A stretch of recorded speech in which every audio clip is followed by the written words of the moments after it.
Imagine that a close family member of yours is rushed to the hospital due to a major accident or health event. And you race over there only to find that nobody will talk to you and you just keep getting the silent treatment. Nobody will tell you what's going on, whether your loved one's okay, you're scared, you're frustrated, you're worried. It sounds crazy, right? But it happens all the time due to something called HIPAA. So HIPAA is short for Health Insurance Portability and Accountability Act. And it's just a law that is there to protect our healthcare privacy and sensitive information. So it's well-meaning, but it's had some unintended consequences. You see, hospitals and doctors' offices, they face really significant penalties for disclosing information. And these penalties are super strict. I've even heard stories of doctors' offices getting fined $50,000 because a laptop was stolen that had patient information on it. So this makes them really hesitant to share healthcare information with other parties unless they have explicit authorization to do so. That's why in our office, we recommend that all of our clients have a standalone HIPAA authorization. And we do that for a few different reasons. The first is that it's a shorter, limited scope document, which makes it really easy to share with your healthcare providers. And then the second reason we like a standalone HIPAA authorization is that it allows you to name other representatives. And let me give you an example of what I mean by that.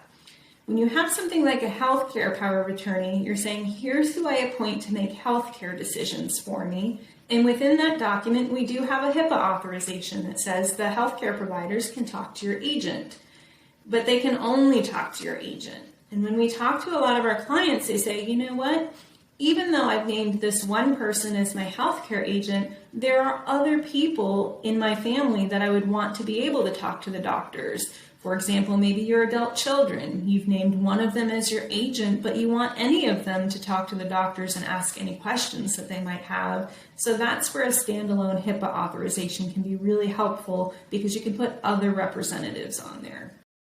The third reason we like a standalone HIPAA authorization is that it's universal. Now you might be thinking to yourself, last time I went to the doctor's office, I think I signed some sort of HIPAA form. So does that mean I'm already covered?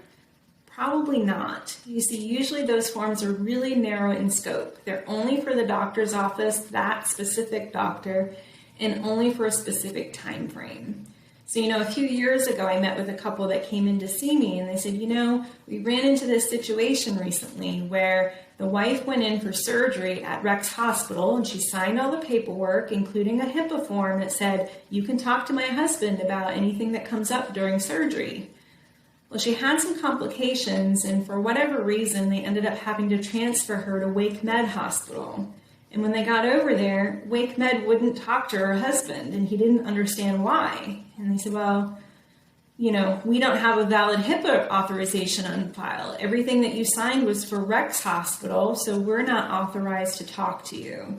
So that's a great example of why we want all of our clients to have a universal HIPAA authorization that's not specific to any one doctor or hospital.